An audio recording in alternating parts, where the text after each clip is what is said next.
Hello world, I'm Chris Pirillo, aka a Geek Father, and I'm here today to share with you the 7 ways you too can be a geeky parent. When I said you too, I really meant to say you as well, but I suppose I could say daddy and mommy, daddy and daddy, mommy and mommy, whatever family you happen to have. It can be geeky. I'm living proof. The first thing you need to do is be yourself. That's important. Share your passions, because a life without passions is just not a very interesting life. Or just imagine your life without things that you love, or without being able to share those things that you love with the people that you love. You can't be true to your family if you're not true to yourself. Be yourself. That's a geeky thing to do. Remember, your child is going to take cues from you. Being yourself is very important, even if you don't want to say that it's geeky. I'm just saying, I don't know a single geek out there who isn't proud of his or her fandoms. Let me put it to you this way. Some people think I'm Darth Vader. The next thing you need to do to be a geeky parent is illustrate your independence by example. You don't think like everybody else, you think like yourself. Don't go along with the flow. Geeks usually don't do that. Despite what geeks are in today's pop culture, we usually march to the beat of our own drum, even if we can't keep the beat.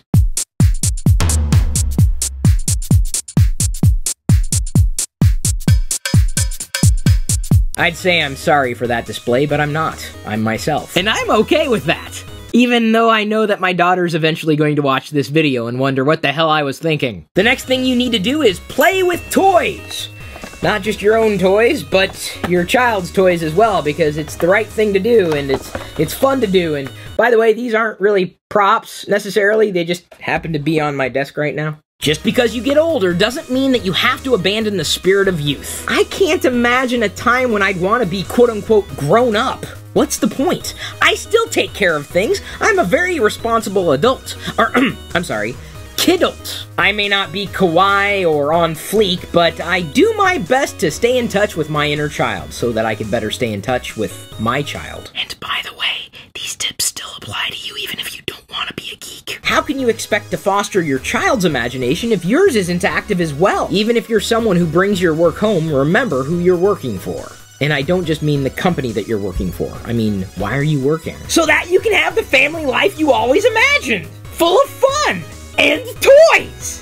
Okay, maybe I just imagined that last part. The next thing you need to do to be a geeky parent is re-attain all those classic video games that you played when you were their age. And if you're still playing with them, you're awesome! I'm not joking either. Maybe you don't even need to re-attain them. Maybe they're in storage. Maybe they're already out and being actively played. Do you know how much joy this stick brought to my life? A lot! Because it's a joystick. I can't wait to play those Atari games with Jedi, if only because I believe it'll give her a better appreciation of games from the modern era, to know where they came from. And you know what? Those old games play just as well today as they did back then. Now, admittedly, I am more of a retro gamer, but since when was that a problem? You really need to do this, especially if you're having a difficult time getting in touch with your inner geek. You just can't help but become a child again when you play with the games that you played when you were a kid. Those old games aren't boring, they're vintage. Without them, kids these days wouldn't have the games that they have. Or it's like I've begun to say, I'm not middle-aged, I'm Renaissance.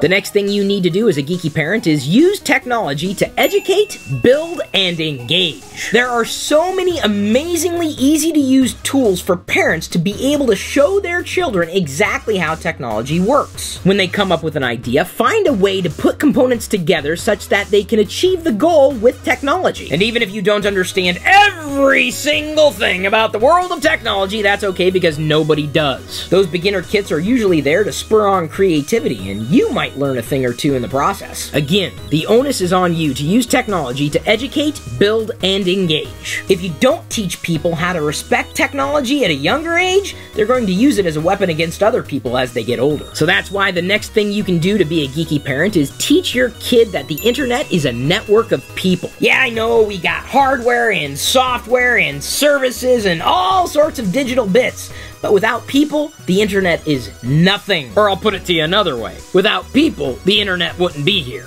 Nor would we. You'd be surprised at how many adults don't realize that the person on the other side of the screen is another person. You want to stomp out cyberbullying as bad as I do? Good. Start at home. Would you hand your child the keys to a vehicle without teaching them how to drive a car? No, you probably wouldn't. So don't let them get online without teaching them how to be responsible with it, okay? Okay. If you detect a little anger in my tone, it's because I've had to address adults who haven't quite figured that out yet. Respect. That's it. Respect. And if you're the type of person who respects other people, I'm not angry at you. I'm happy you're here with me. The internet, much like most tools out there, can be used to build or destroy. And remember, if you don't teach your child how to respect other people, someone else will. And I just can't imagine a geek out there wanting that to happen. The next thing you need to do to be a geeky parent is explore multiple fandoms. Even if you're not interested in those other fandoms, well, maybe your kid is. And as much as you would want your child to be interested in the things that you're interested in, well, the opposite is kind of true. And who knows, maybe their fandom will become your new fandom. For example, let's say Jedi comes home one day and she says, I want to start collecting My Little Pony figures, and I really want her to watch the latest episode of Doctor Who. Problem solved. But Daddy, she might claim, I really want to start collecting My Little Pony figures right now, but I want her to listen to the latest Weird Al Yankovic album. Again, problem solved. A big part of being a geek is enjoying life and realizing that everybody's different. And if you say that you're a geek, but you don't accept other people as being different, you're really not a geek. At least, not according to my definition. And if you claim that you're a geek, but you don't respect others or understand that everybody's different, you're not a geek. You're just a jerk. Even though this particular video is not sponsored, I do want you to watch one of our sponsors' videos. Real Parents, Real Judgment. When you're ready to watch it, I've put a link for you in this video's description. And even if your parenting decisions are different from our parenting decisions, that's okay. You're still the best parent for your child, just as Diana and I are the best parents for ours. Don't let any other parent or family member outside your immediate family tell you how to be a parent. You know best. And that's something I think we can both agree on. Thanks again for remembering to like, comment, share, subscribe, watch even more of our videos right now, and at this point I'm going to leave you to your own devices.